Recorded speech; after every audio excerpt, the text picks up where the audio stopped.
Well,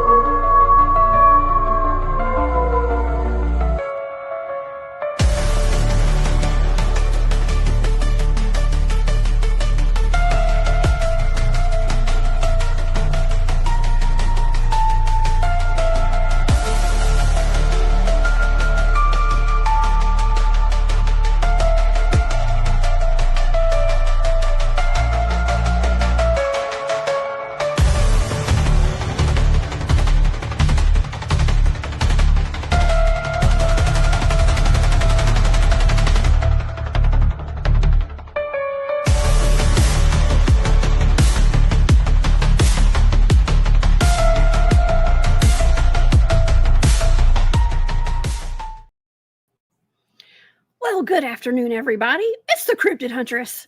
I'm Jessica Jones. I hope you guys have had a wonderful week so far. It's Wednesday, and thank you guys so much for spending your afternoon here on the channel with us. I have my good buddy, Mr. Nick Sylvester, here in the studio today.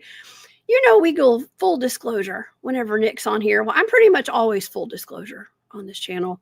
But when we have Nick here, you can be guaranteed it's going to be a great show. And so you guys go get the popcorn, buckle up, buttercups, because we are going deep on a deep dive today on a couple different topics, including time travel, werewolves, and more. Okay, so if you guys would like to follow along with all of my shows and check out my archives of shows, please go over to my website. That's thecryptidhuntress.com. Also, all my social media links can be found there as well. I do have a Patreon if you guys would like to support my work, and an Etsy shop. It's called War Woman Goods. So thank you guys so much for all the support. It means the world to me. Okay, well, I don't want to waste any time today. And but I do want to thank Maureen and Gus. Thank you so much. They sent me a Pew Pew shirt, y'all. My little Pew Pew. Thank you so much. That was so sweet of you guys. And Haley donated to the Studio Candle Fund last week, so I went and got a beautiful candle. Thank you, Haley, for that. You guys are hilarious, and I love y'all so much. Thank y'all so much for all the support. It means the world to me, too. Okay. Well, let's get to the show today, y'all. Okay, because Nick is here, and I'm not wasting any time. So we're going to be talking about potential of elites utilizing werewolves for their security teams and bloodlines as well. Government cryptid cover-ups. We're going to be talking about all sorts of disclosure events that are going on right now, including time travel technology disclosure that the Trump White House put out recently involving teleportation and things like that. Nick Sylvester is a leader in the truther community. He has a fantastic Rumble channel. It's called The Bridge with Nick and Dylan. You guys, please go over there on Rumble and subscribe over on their channel. And please help me welcome to the show, Mr. Nick Sylvester. Hey, Nick.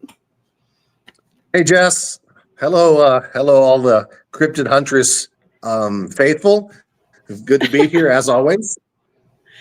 Well, thank you, Nick. This is it's always fun having you here, and it's been too long. It's been a couple months, so we had to come back and get an update on all the fantastic disclosure events that have been going on lately. And it seems like we've had an ocean of disclosure going on, and including that I mentioned the Trump, the White House had put out something. They were talking about time travel disclosure recently, and I just wanted to get your opinion on some of these things today. And see what all you know. What's the inside? Well, absolutely. I'd be happy to try to help as best I can. We're definitely in the middle of a big disclosure period. You know, things are definitely ramping up. You know, many people that followed Q for the years that the drops were going on, you know, there was always the drip, drip, drip flood kind of storyline, you know, and we're definitely in the beginning of the flood period. You know, sometimes it still seems like it's kind of drip, drip, drip, but it's a very complicated, a very complex process.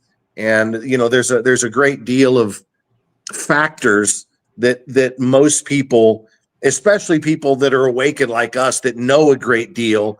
We're just like, rip off the Band-Aid, for God's sakes. Right. We can take it. Well, we can, and we have, but not everybody can.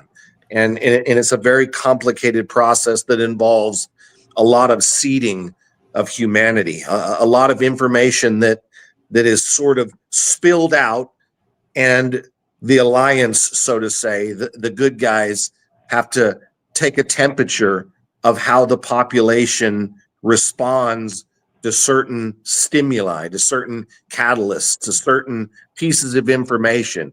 How will the reaction be? Will it be positive, negative? Will there be fear? Will there be anger? Will there be, and all of these things are used in the calculations as far to produce further intel, further disclosure, what direction to go, how fast to go. Maybe we pull back a little bit. Maybe we go faster a little bit. So there's a lot involved, way more than almost anybody can really understand. And I just want people to sort of to know that going in. The time travel technology, off-world, off-planet travel. It's interesting that you brought that up, because I'm sort of in some circles with some of the David Wilcock work.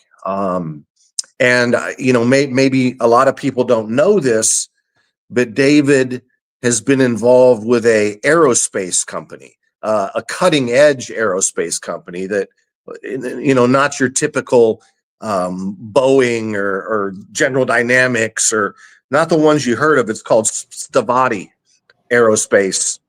And there's the leader of this group is a man named Chris Beskar.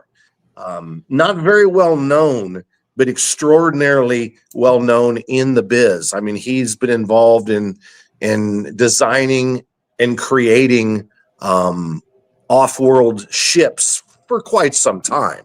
It's not public. I mean, of course it's not public. But apparently they just received huge amount of funding for the development of civilian aircraft, both hover cars, anti-gravitic technology hover cars, as well as the replacement for passenger planes.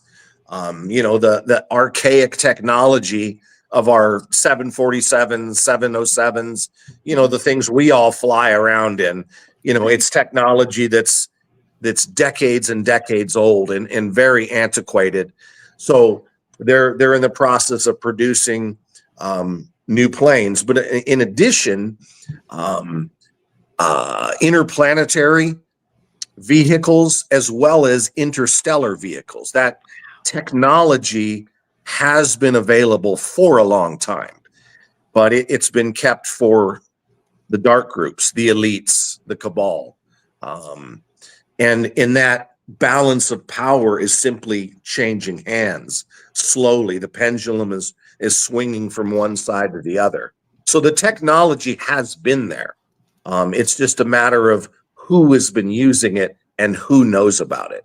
I mean, that's sort of how that goes. Yeah. And when do we get access to all of that? Just us little people. Soon. But like I said, the temperature of the consciousness of the population is a moving target. Just like the disclosure with contact with off-world entities. I mean, we've been working with them for decades. Well, longer, but let's just stay in the present. Since the 40s, the Germany since the early 30s.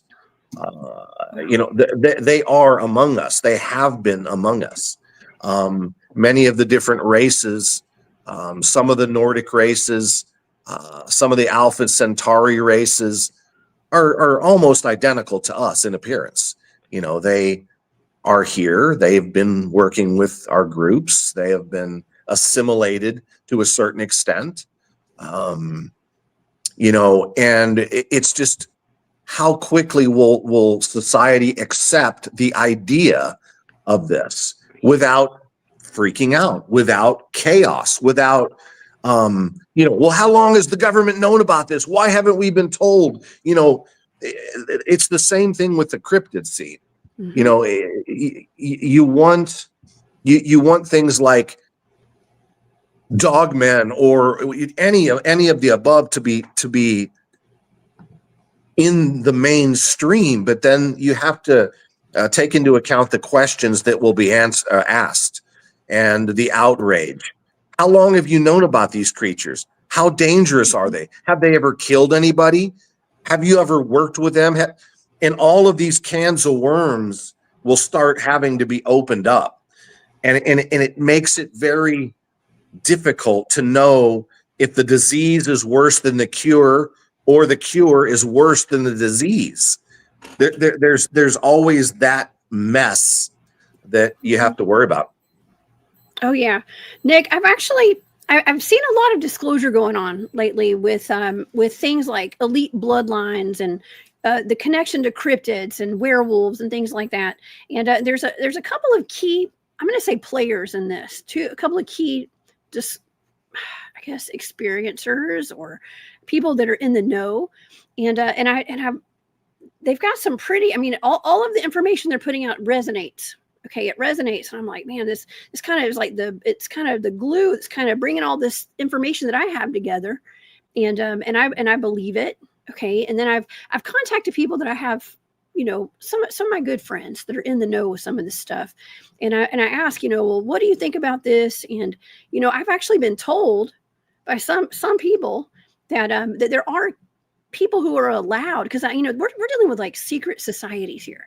We're dealing with elite bloodlines and stuff. It's like, well, how are these people able to go out there and talk about this without having repercussions and things? Maybe they do have repercussions, but I have been told that there are key people that are kind of leaked out to the public on purpose to do exactly what you're saying right now. And Absolutely. so this is all making sense. It's just a little, I mean, and these are like, this is a lot of information too for the general public, but it's out there now. That's the method. That's the method of the taking the temperature. You can't just come out on the White House lawn and have President Trump talk about this stuff. You have to put people in place that have some credential to leak this information and see how it's received. And in all categories, this has been taking place. Anywhere from secret societies, 13 ancient bloodlines, to UFOs, to Dogmen and werewolves, like in the situation with Victor. And these people, there's certain people are chosen to be green lit with certain information to deliver, and they're given a leash. You can go this far, but don't go this far, and make, and that is the method of disclosure for all different kinds of things. And yes, of course, the ancient bloodlines and the ultra elite have had access to all of this technology, as well as utilizing things like dogmen, werewolves, and other as assassins, as personal protection. But like I said, the pendulum has been swinging. Okay, these groups are no longer in power. Most of the groups that people are hearing about are unknown people. There are people that, some of them don't even live on the surface. Some of these hybrid bloodline groups have always lived underground in cities that have been built. We're not talking about the Bill Gates, Elon Musk crowd. We're not talking about the people that people recognize or they know their names. These are ancient bloodlines that could be traced all the way back to the time of Cain. But over the last decades, these people have been slowly eliminated by the Alliance, and they no longer have access to these abilities, these technologies, the powers. You know, for instance, the looking glass technology. You know, it used to be only a dark hat, a cabal technology, but long since we've taken that from them, and we've been utilizing it on the good side for many years now. So, you know, we're definitely ahead of their game. The majority of what they're doing now is simply, if they're still around, is finding a place to hide. That's what they've been doing for the last probably at least 5 years. They're not very active in, you know, doing crimes. It's more to try to either get off world, which has been blocked, or to figure out a place where they can hide underground. But their successes are few. So they can't just go off planet then to go hide. They could. I mean, they could. They could. That's what they were doing years ago. They were going off planet to different installations on the moon, Mars, and other. But those exit points have been blocked some time ago. And many, if not most, of those high level elites have been rounded up. Well, you know, and then we get into the whole topic of like Stargates and things, and interdimensional travel as well. So, you know, I was given some. I do some work with some of the guys who are part of the secret space programs. And I've been given some like remote viewing targets. We've gotten to some really interesting discussions about, you know, Elon Musk and his company, you know, colonizing Mars and things like that, or having access to like go to Venus and Mars. And you could actually find articles on it and all that kind of stuff. I think they've been there for years. They've been there for a long time, but it just kind of came out to the public over the past 5 years, let's just say 5 years. And so it's been out there. They've been trickling out this information for a long time, but the enormity of it is something that is hard for the normal human to wrap their head around, and what's really going on out there. Well, yeah, I mean, Mars isn't necessarily ours to colonize. Okay, first and foremost, I mean, Mars has had an indigenous population for hundreds of thousands of years. Mars was very similar to Earth 500,000 years ago, prior to the wars that took place with Maldek or Tiamat. Well, actually, it was more like 700,000 in our time. That's when the planet Tiamat, the large Earth-like planet, was destroyed, and then Mars suffered catastrophic destruction, lost most of its atmosphere, lost a great number of its people in that situation. Mars was actually a satellite of Tiamat, or Maldek. It has two names. But anyway, it's a very, very long story. But since then, many human lives were lost, and they were human like us, a little bit different. But right now, the indigenous populations that have been recently in battle with the cabal, with some of the dark forces, the dark fleet groups, as well as the reptilians and the Orion groups, you know, such as the tall grays with their small gray companions from the Zeta Reticuli, and most of them were clone beings, actually, the small grays. But anyway, long story short, so the Mars indigenous population, which are somewhat reptiloid and insectoid, were liberated over the last 5, 6, 7 years. So it's not a place where we're going to take over, but it is a place that we're able to visit and do some business with, in cooperation with the groups that actually live there, call it home. So it's very, very complicated. You know, there's a lot more going on than that's in the narrative. You know, the Elon Musk thing, the Tesla group, and the Amazon group with Bezos. I mean, years ago, those groups were sort of co-opted by the Alliance. The real Elon may not have been such a great guy. Jeff Bezos, the same. So they were sort of given an offer they couldn't refuse, that the Alliance will be utilizing the infrastructures of their corporations. We're massive. I mean, Amazon is massive, in order to better humanity in the space race, and as well as other things. But those corporations were sort of folded into the Alliance because of the existing massive infrastructure that they already had. So that's kind of how that works in a real simplistic way. And they put Katy Perry up in space. What did you think about that? I did a show on that, right? I did not. No. Well, that was simply disclosure. That was disclosure on how the government, NASA, has fooled and lied humanity about a lot of things similar to that. Like the catastrophe when the space shuttle blew up, and many things simply aren't the way people think they are. It was to illustrate the possibility of that taking place.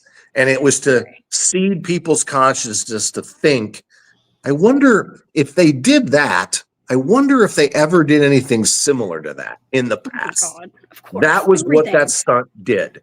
It was all completely staged. It just makes us question everything. And I got a lot of pushback when I did a show on the Challenger explosion. Okay. And and I remember when I was a little kid in 1987, I think I was in elementary school, and I remember when that exploded, and all the teachers, all the schools had us all watching that. And and it was so devastating as a child because, the whole crew blew up. They all died. And now as a grown ass woman, okay, I'm seeing these pictures of the crew possibly being alive today. And I think, what a psyop that was. How cruel was that? Yep. Excuse me. How cruel was that for an entire nation, for the entire world, for them to traumatize us like that as children? And I guess it's just all part of the mind control aspect of controlling the masses. That is correct. That is correct. Most everything like that has been a psyop. Most everything like that has been at least partially nonsensical. I'm not saying, like an interesting argument that is out there. Did we really land on the moon? It was fake. It was all fake. And I just want to throw this postulate out to people, because look, just because they filmed a lot of the landing in studios does not automatically mean we can't go into space. Okay. Both can be true. One does not negate the other possibility. It's a way of thinking. Okay. It is true that really all of the film came out of a studio. But that doesn't mean we did not go. And that certainly does not mean we don't have the capability of space travel. And that certainly doesn't mean space isn't real, because people make these leaps. They make these sort of silly assumptions that if one, then the other must be true. But that isn't how it works. When we went to the moon in 1969, okay, we already had decades of real space exploration considerably further out than the moon. Okay. It just wasn't public. It was done by the cabal. But humans, yes, we've had that technology. So, don't let yourself get fooled in that way. Just because something is faked doesn't mean it hasn't, it can't be real in a different aspect. Oh my gosh, I love that you're telling us all this today because that's what I've always said. And first, Maureen and Gus, thank you so much for that super sticker. I appreciate that so much. Yes, it was my birthday week. I did not disclose that, y'all. Okay, but thank you, Maureen. And the camera fund. Yes, I could always use. Happy birthday week! I had a birthday. Yeah, I had a birthday about a week ago too. Oh my gosh, are you a fellow Gemini? I am. I'm the first day, actually, the first day of Gemini. That's why we're friends. We're such good friends over here. Me too. My birthday was on Monday. Okay, so so wonderful, awesome, and well, happy birthday to us. Geminis. Thank you. Happy birthday to us. That's right. Thank you, Maureen. I appreciate that. But you know, I got one of the only remote viewing targets that I ever spoke about publicly that I got a proverbial knock at my door for talking about, and I got the knock at my door. And it was the moon landing, Nick. It was the moon landing. And I before I went, about 2 hours before I went live on that show, I got that proverbial knock at my door. And I kind of held back a little bit. I was told to never remote view the moon and all that kind of stuff. And I did it anyways, because I was feeling spicy. Okay. And I did it, and I sweated bullets that entire show. And I just kind of left the audience with, well, you know, I do believe we've been to the moon. Now, is that video real? I don't know if that was real. You know, I can't say. That was probably staged. It doesn't mean we didn't go there. It doesn't mean we haven't been there. And it doesn't mean that we got there the way they said they did. Okay. And that's kind of how I left it. Because I don't think it's, I think that we're given partial truths, you know, to all of this, but it doesn't mean it's not real. So, you know, it was a very important time for humanity and for the United States. You know, it was a very important time, you know, and it's almost like, I'm not sure that it's necessarily up to us to poo-poo all of it. You know, I'm not going to, I usually try to be somewhat vague on certain things, you know, but there are certain things that I do know for fact, and that is we've been to lots more places than the moon. Let's just put it that way. So is there anything going on the moon? There's a shitload going on the moon, or at least there has been, you know, and there still is. The moon is not natural. It was brought here. I mean, any real scientist knows that the moon is much too large for this planet to have captured by its gravitational force. Much too large. The gravitational force of the Earth is nowhere near significant enough to capture and hold something the size of the moon. Okay, I mean, that's just. But yeah, it was an ancient spaceship. It's been converted into basically an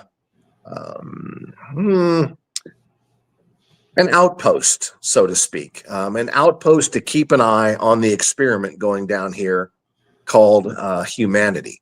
The Spy Center. The Spy Center. You know, many groups were represented in the moon. There was a great amount of technology, computers that we would think, a lot of monitoring technology, a lot of control technology that was there and still is, but is not in operation. There's a lot of things going on. A lot of different groups shared that facility. I mean, they just came out recently. I saw an article where they're talking about China is admitted to mining on the dark side of the moon. What are they mining over there? Probably helium-3. Okay. Yeah, it's a somewhat rare element here, but it can be utilized a great deal. It's a very important element. I am not a chemist nor an astrophysicist, but I believe that is what they're after, is the helium-3. But yeah, I mean, there's a lot. I mean, you know, the technology. It's funny because do you know that app called Quora, where people ask questions and people will answer. It's kind of almost like Reddit. Are you No, familiar I've with not it? heard of it. Oh, No. really? Yeah. So, I mean, it comes through email. I get asked questions all the time, or, you'll see questions being asked and being answered by, experts, gurus, Right. and anything Totally. about space. They're just completely, absolutely dead wrong. The majority of people are still thinking back in the, 30s and 40s and 50s technology where, um, we're still under the assumption that the laws of physics are really laws, but they're simply not. They're no more than theory. And in addition to that, they're not a constant. Laws of physics here are not consistent elsewhere. Like for instance, the speed of light. Well, the speed of light is a misnomer, because in higher density beings try to explain that light just is. It doesn't travel. It either is or isn't. It's present or it's not. It doesn't travel from point A to point B. And that's a difficult concept for people to grasp. They simply don't want to grasp it. They want to understand that, no, light travels at 186,000 miles per second. It's simply not. It's observed. It's observable with different scientific measurements that it seems like that's happening here, and it may be here, but out there it's not the same. And people try to understand that the only way to travel is travel with speed through distance, and people fail to understand that is simply our archaic technology. That is not how space travel is done. It's not done by speed through distance. It's done by manipulation of space-time. It's done by the warping of time, and being able to take a distance and fold it upon itself. Instead of going from here to here, you go from here to here. And we have craft, we have starships currently built by humans that are capable of doing that. And, like I was saying earlier about David Wilcock and Chris Beskar and Stavati Aerospace, they have ships that are built with something called a bismuth solenoid. And bismuth is an element on the periodic chart. It's a semi-metallic element. And you make you make a coil with this element, and you have a metallic rod in between. You charge the bismuth with a certain amount of electricity, and it creates a gravitic shielding, so to speak. And in turn, we're able to basically create temporary portals. And if you put this in front of a ship, you can travel through these temporary portals to different places in space-time, time-space. And again, this is the simplistic version of it. I am not an astrophysicist, but that is a basic understanding of how to go from point A to point B very rapidly. And, there's a lot of things. There are stargates, portals, a lot of different methods to travel. Some of them are naturally occurring. Some of them are man-made. So it is a very complicated thing. Oh my gosh. Well, lucky for us today, I have been talking about portals since day one. And because my team out in the field, we've actually videoed, we have footage of an actual portal opening, and we sent 2 of our teammates inside of that thing. And they disappeared. Their heat signatures disappeared. And then when they walked out of it, they reappeared. And I've been talking about that ever since I went public with my research. Okay. And I've also been given remote viewing targets that involve Earth's natural weaponized portals. Okay. I've just been really on a portal kick since day one. And so I talk about portals a lot. And I've done plenty of interviews on other people's channels, and even with Grant Cameron and I did a great show one day where he interviewed me about the portals. And so we've been talking about it. Okay, everybody that's in my chat knows about portals right now, including Lichen Claw. Thank you so much for that super sticker, Lichen. I appreciate that so much. But it's important that we talk about these things, and I talk about portals in relation to cryptids, okay, and cryptid research. And here's the most important part of what I talk about, in my opinion, is the missing people, okay, out of all of our national parks and things like that, and how these portals can be utilized to take people as well, to kidnap people and to, just grab them, take them off the face of the earth or wherever they're going, okay, and so that's my soapbox right there. Okay, I talk about that a lot.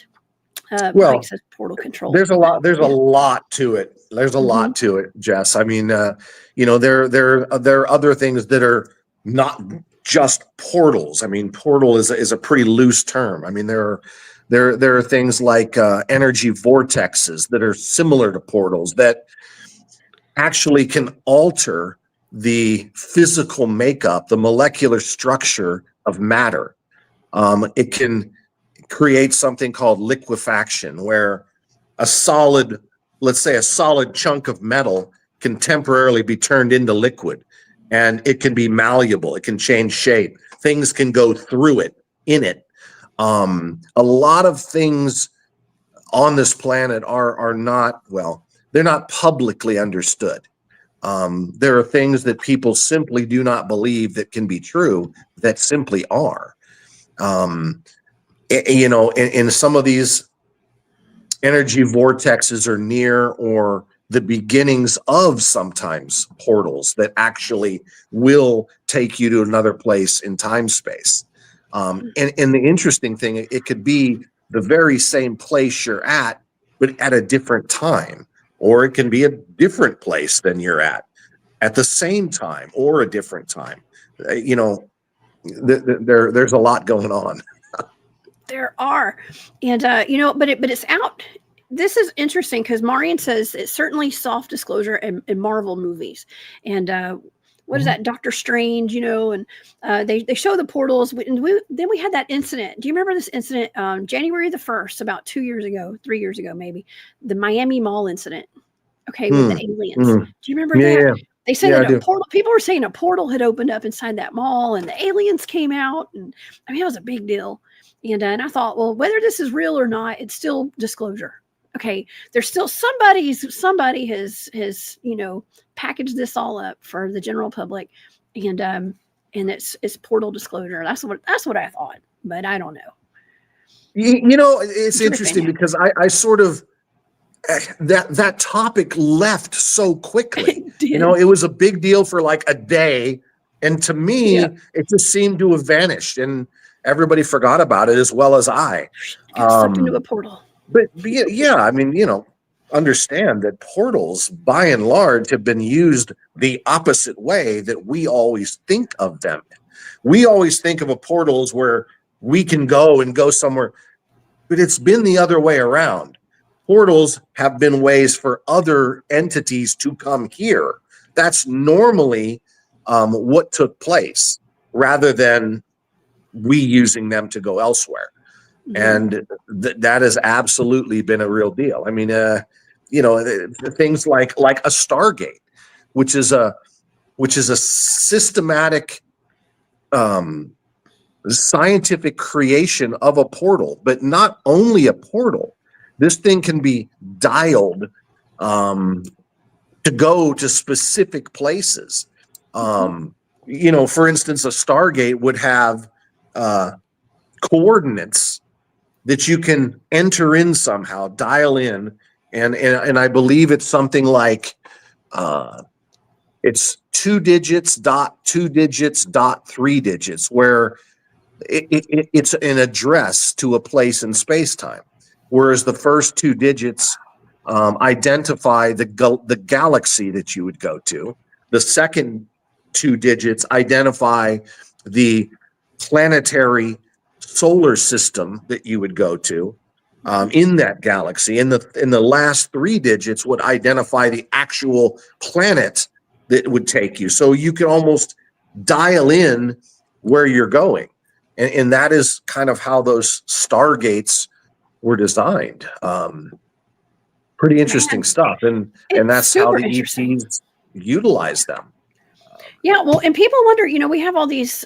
I mean, I personally have woken up in my room at night and had ETs in my bedroom twice. Okay. What kind? Well, What do it they was look two like? different types.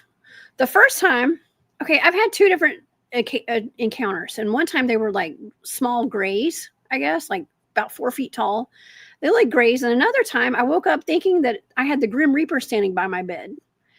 Because they had on a big cloak, like a dark cloak, like a Grim Reaper would wear, but it had its hand, like these little hands that were like kind of like this, and I intuitively saw like a praying mantis, like a mantid Yeah. being, standing by Yeah. my bed with this, and it was moving all weird, and it was hunched over because it was so tall, it was taller than my ceiling, and Yeah. it When was you pretty described wild. it, I said I knew intuitively that it was a mantid. Yeah. Because the mantid was utilized in the Orion group, the Crusader groups that consisted of the reptilians, the tall gray groups, the small gray groups, and occasionally they would use mantids, which are extraordinary scientific minds. They would use them for a lot of the medical experiments, the DNA experiments, whereas the reptilians, by and large, were in charge. You rarely saw them. And the mantids would usually be used in a scientific setting with the help of the smaller grays. And the smaller grays were sort of just like little worker bees, right? Usually they were synthetic. Typically they weren't organic living beings. Most of them were clones. But yeah, that's interesting as hell. It is, yeah. I've and it didn't start. I didn't start having contact with ETs like in my home until I started doing the Bigfoot field research, Mm. and we were encountering UFOs out in the field and the portals. We have at least 3 incidents amongst my teammates and I of portals. Okay, out in the field, opening, things coming out of the portals, things getting kind of sucked back into the portals. I don't talk about all of it publicly at the moment right now, but I was going to refer to the ET experiences in my home because of the portals, because people wonder, like, well, how do these things get in our house if they come into our house? Now, are they even in our density? That's my question. I think maybe I was in a different density when I woke up, and they, because my dogs and my kid weren't affected by them at all. It was just me. So it was almost like in a 4D or 5D kind of ethereal state, or you know what I mean? And so that's what I think. Yes. But that is the preferable form. I mean, these entities, these beings are able to travel in thought form, and they are able to travel in astral. They prefer to not be in the physical. There's danger in the physical. So 9 out of 10 times they're not physically in your 3D environment. I'm not saying they cannot be, because they can. But normally they will enter in more of a dream state, in a different realm, almost like they're projecting their image in your dream state, but very much real. All of this stuff is real. Okay, just because it's not in our little 5 senses 3D world does not make it not real, and that's very, very important to understand, for sure. So it's hard to say. More than likely that was the case. Yes. Well, I knew when my dogs were not alerting to it that there was something off. Yeah. But it was very real. And so, but see, I don't just live in this 3D realm. I'm multidimensional. I always have been. And I am just as awake in my dreams as I am here right now with you. Okay. And I do more work in my dreams, actually. Okay. In that state. And so it was all very real to me. Now, explaining that to a normal average human, the normies, they wouldn't get it. Okay, they probably wouldn't get it, No, but it's very real, no, right? no. The humans that we've been conditioned, it's a vicious cycle. We've been conditioned that only all the smart people base everything on logic, reason, and proof, evidence, physical, tangible. And the reason that is pretty simple, twofold. That eliminates a person's belief in the paranormal, the metaphysical. That eliminates a person's pursuit of higher understandings, of higher consciousness, the ability to access the thing like the cosmic web, the Akashic records, that to access your higher self, to access intelligent infinity, source creator energy. Okay, because we're conditioned to think that's nonsense, and if you think it's nonsense, it becomes nonsense. You lose the ability to do these things. And secondly, they've always known, the cabal, the Illuminati, the government structures, the bad guys, they've always been in control of all the evidence. So if they don't let you see the evidence, there's no evidence, right? And that's part of the difficulty that a lot of groups struggle with, especially in some of you guys' communities that are out there working your butts off trying to get evidence to prove that something that everybody knows is real, and back in the olden days, Jess, let's say you worked a lifetime to prove that, let's say Bigfoot is real. You get evidence, it's taking you 30 years. They'll simply come and make your evidence go away. And if you don't play the game, you'll go away. That's been the problem. So everything has been discovered. Everything has evidence. There are thousands and thousands of bodies and of tangible evidence. The only matter is when will it be allowed to come out? And how important is it to prove it to yourself, or are we trying to prove it to others? Because what happens, I'm going to ask you this.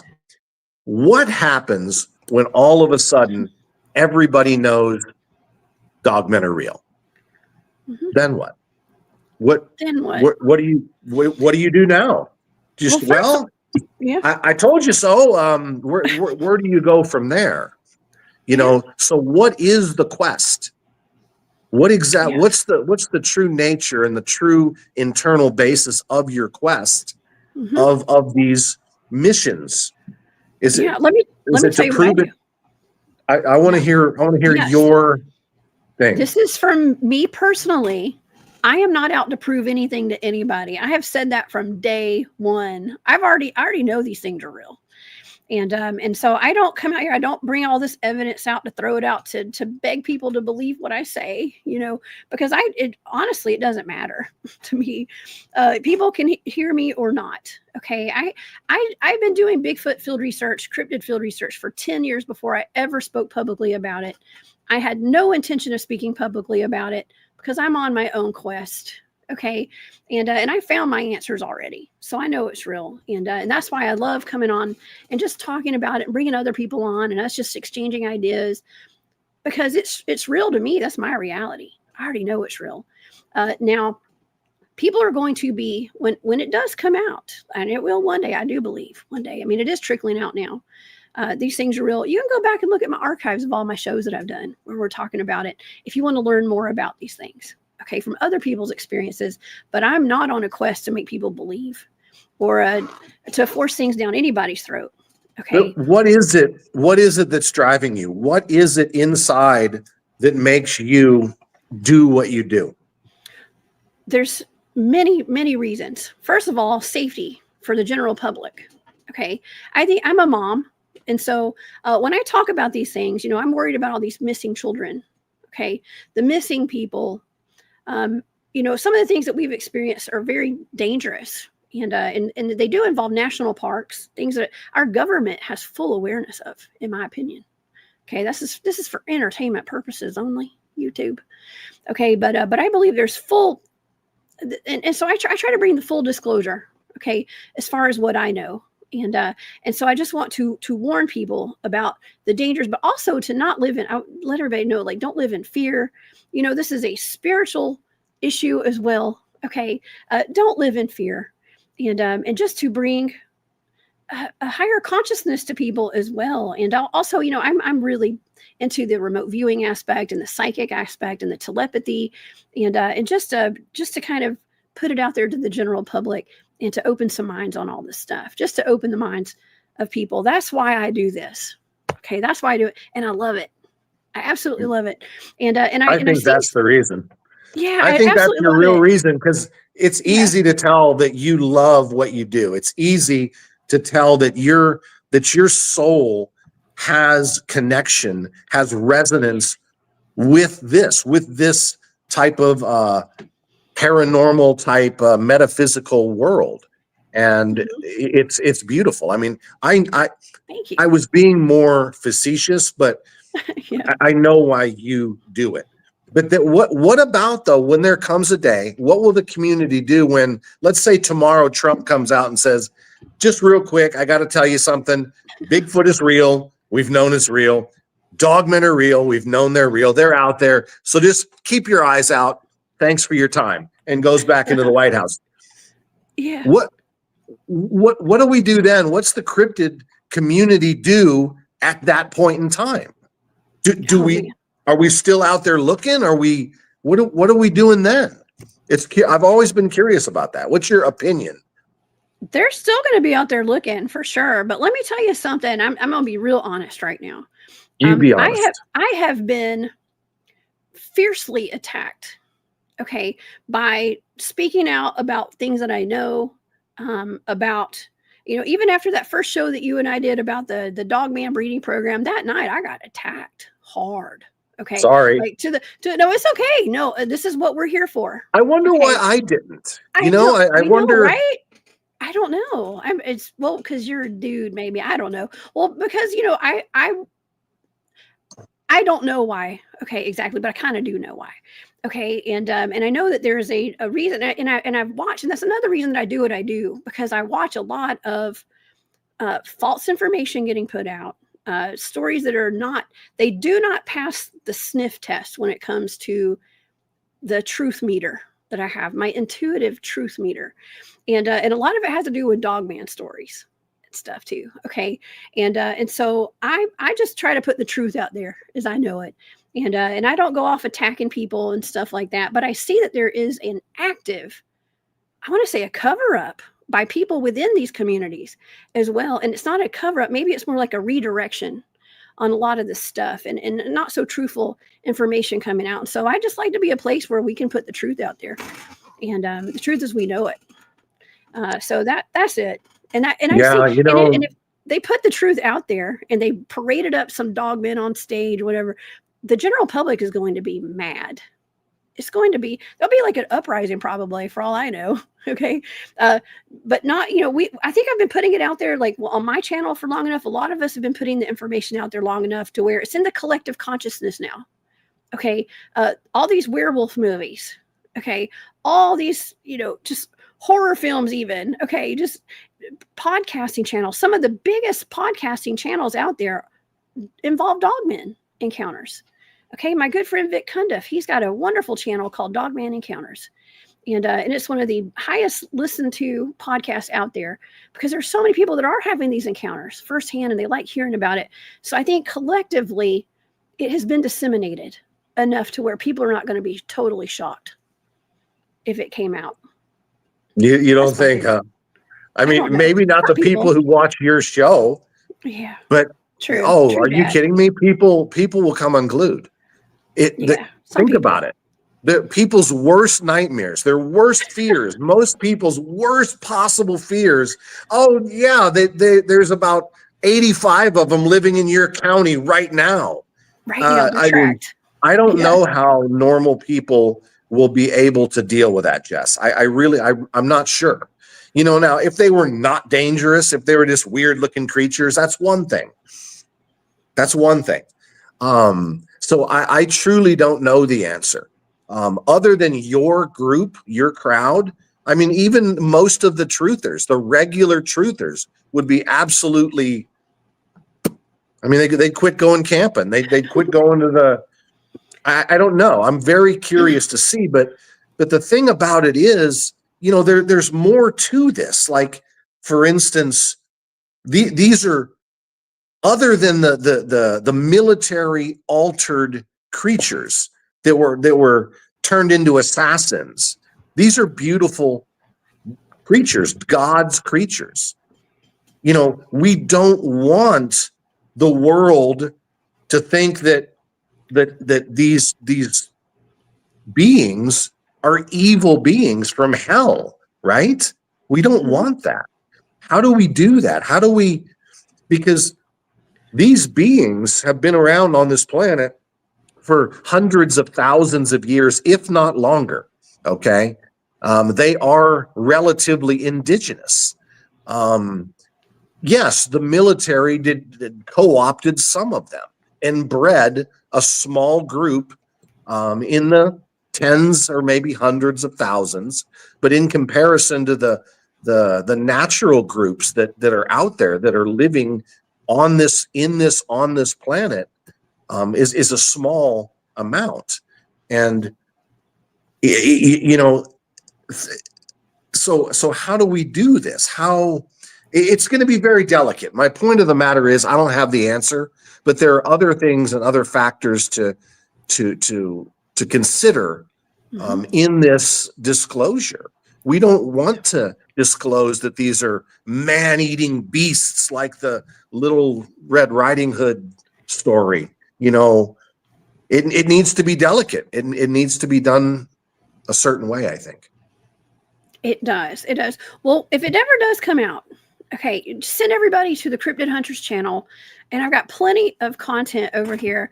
And I do go out searching for these things personally. And if I'm still here and I'm still smiling, and I still go out there all the time in the woods and do my tracking and have had plenty of experiences of my own, I will be okay. But just, I don't know. I've been told that gosh, when it comes down to like the government dogmen versus like the natural werewolves that potentially came over from Europe long ago. Okay.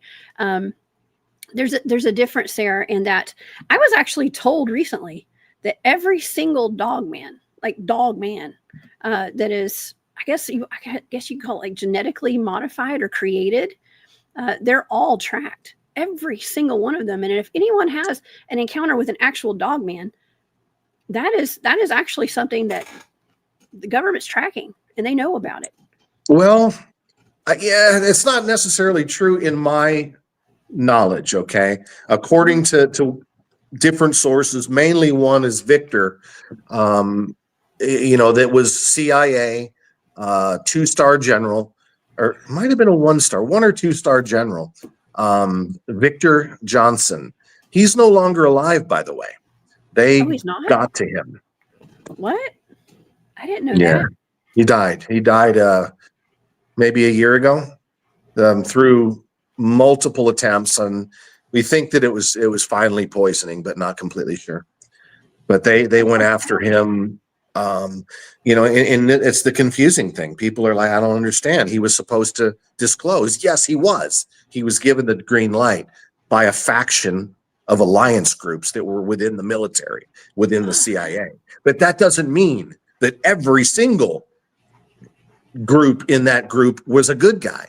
There were small percentages still in those circles that didn't want him to disclose. They knew he had the green light. They had to honor the green light, but that doesn't mean they didn't come up from behind to try to stop him. And that's what happened. They didn't stop him because the information is out, but he is no more. Very, very sad when I learned that. Very, very sad. I'm sorry to hear that. And let me tell you, I don't mean to interrupt you real quick, but that actually makes a lot of sense, because I remember somebody telling me when I first started speaking out publicly about cryptids that the cryptid community eats their own, is what I heard. And I don't know. I just feel like there's let's just say a couple of like plants and stuff within like the online communities who go and attack people when they're putting out the good information. So no matter how much we want to put out our information and disclose what's really going on, there's always people out there. I don't know if this is secret society connections. I don't know. I haven't put my finger on it quite yet. Okay. But there's something to it, to where there is within the communities, there are people who want to silence you still. Okay. Well, there are fewer and fewer from the bad guys groups. Just keep in mind, a lot of these people are just jealous, greedy people. They don't want you to be the big shot with all the cool information. Okay. Thank you. Exactly. That is a big part of it. It's always been a big part of it. I mean, look at the cosmic community, for God's sake. For decades, they've been cannibalistic. For decades, they've been fighting amongst themselves. Who's going to be the big name? Who's going to be the big draw on this conference? Who's going to have the?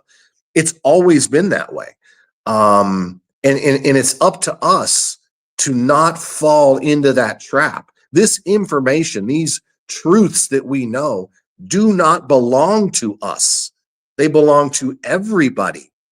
And the sooner everybody gets on that bandwagon, the better. Okay? Yeah. None of this shit I know belongs to me. None of it. Truth belongs to everybody. And that's all I really want to say about that.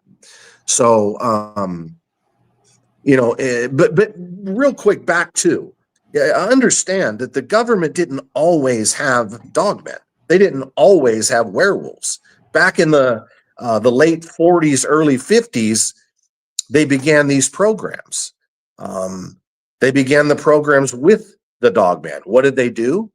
They went to different parts of the country and they were able to capture 2 or 3 male, 4 or 5 female dogmen that have been around for hundreds of thousands of years. Okay, so all of the dogmen out there are not part of government programs. They're not bred. They're not chipped.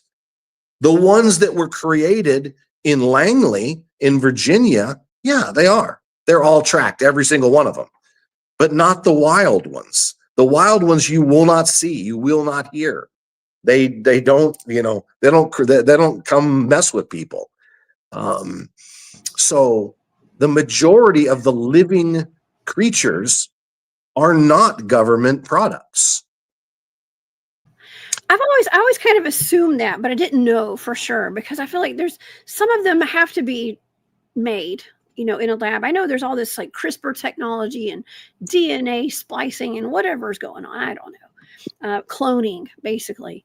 And so I knew that, but Skip, thank you for that super sticker. It is a great show. I agree. This is a great show today. According to Victor, okay, that did not take place. He claims that to his knowledge, and he was the head of the werewolf program, not the dogman, the werewolf.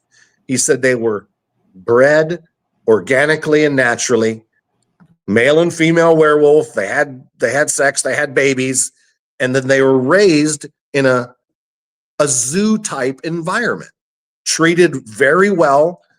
They were educated in a semi-human kind of way, and yes, they were trained to do certain tasks. And all of them were chipped. I don't know how much control that had on their brains. I don't think much. They were trained since birth, just like you would a puppy, but they were much more intelligent than a puppy. I do not think that the government put together, spliced human and dog, and that was done other places for other reasons. Okay, those deep underground military experiments were very real, and they created things so many different things that none of us will ever probably know all. They spliced DNA from every walk of life to see if it'll work, see if it's useful. Some of it was just for fun. What would happen if we did this? Okay, but that is a separate entity from what we're specifically speaking about. Oh yeah, there have been genetic experiments and stuff going on for a long time. I mean, back in the 1920s, I believe it was the 1920s. Have you ever heard of the billywhack monster out of Southern California? There was actually a scientist that came over. I think he was from Switzerland, if I'm not mistaken, and he ran a dairy out of I don't know if it's called the billywhack dairy out of Southern California. And he was, I was going to say he was not a Nazi scientist because he wasn't from Germany. He was from Switzerland, but he worked for was it called the OSS? I think what became the CIA. And he was admittedly doing human animal hybrid experimentation in a underground lab underneath that dairy. And they say it was like goat men and things like that. And they actually have goat man sightings to this day out where the billywhack dairy is. Okay. Yeah, the goat man is something that the government groups, one of the dark project groups study, work with. I don't know the term. I know very little about that project other than there are 10 or 12 CIA-like black ops groups, intelligence groups that work with each individual cryptid group, 10 or 12 different ones.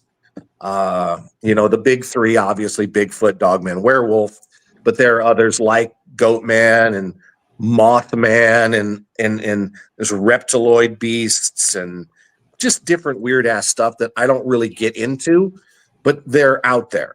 There's always more that's out there than we think there is. So if you hear a weird story, there's probably even weirder stories that are true.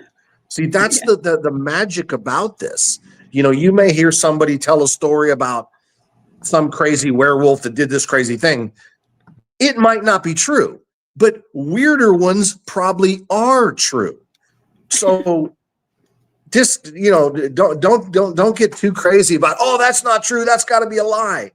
Well, just like the moon landing, you don't believe the moon landing. Fine.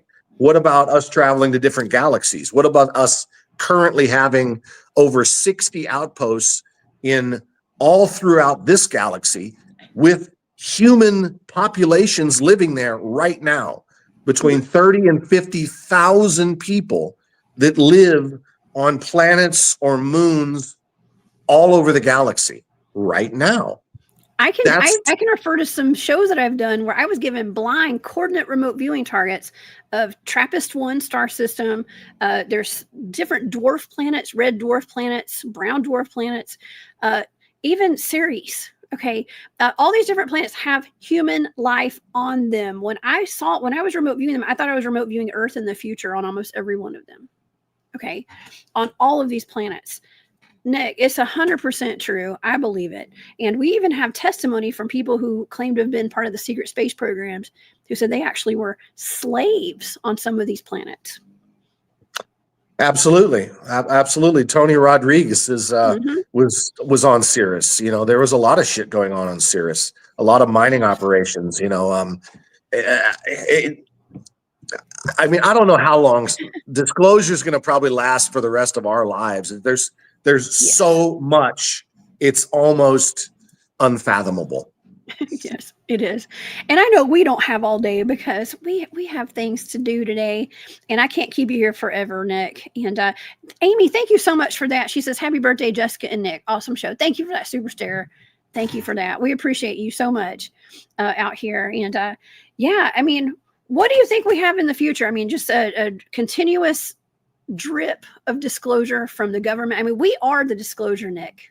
Obviously, we're the disclosure, right? That depends on the population. That depends on how much we want to fight amongst ourselves. That depends on how much, greed and hate is still within everybody. Disclosure directly depends on our reaction to stimulus, to these chunks of information that are being put out there to see how the wolves will fight over it, you guys. Mm-hmm. And man, and fight over it we do. And we're not seeing the forest through the trees sometimes. We're stunting the growth of disclosure due to our nonsensical behavior that's ego-based. You know, you put a little bit of cosmic disclosure out, right?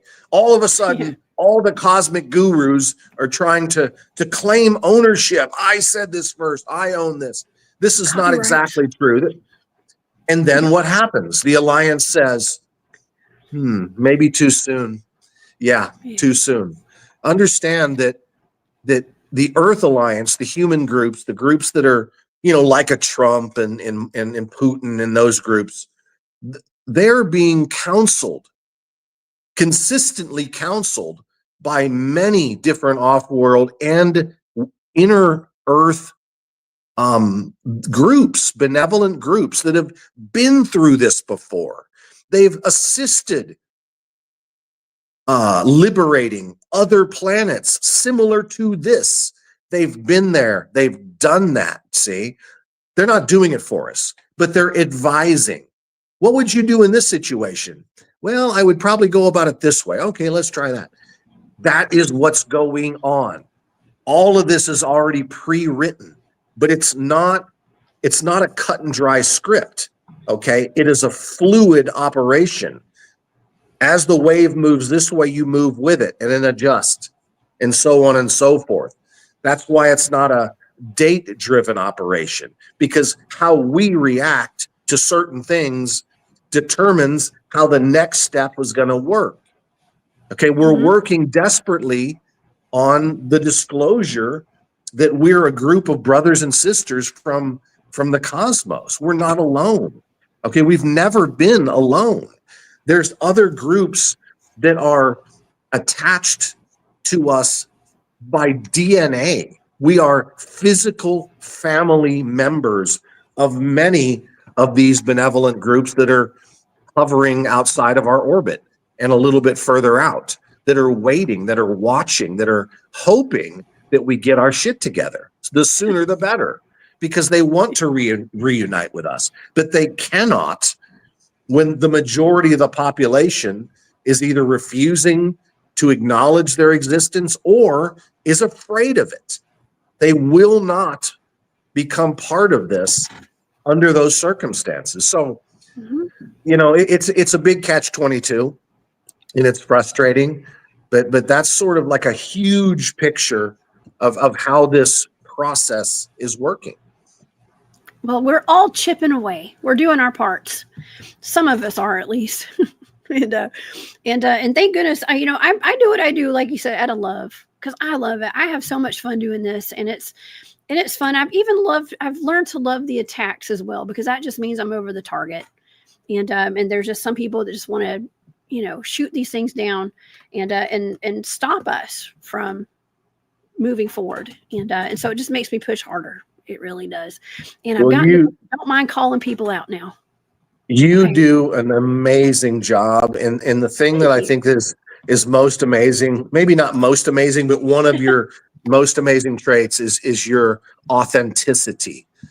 Your honesty and authenticity of your spirit is transferred through the screen. I can feel it, and I'm certain other people can as well.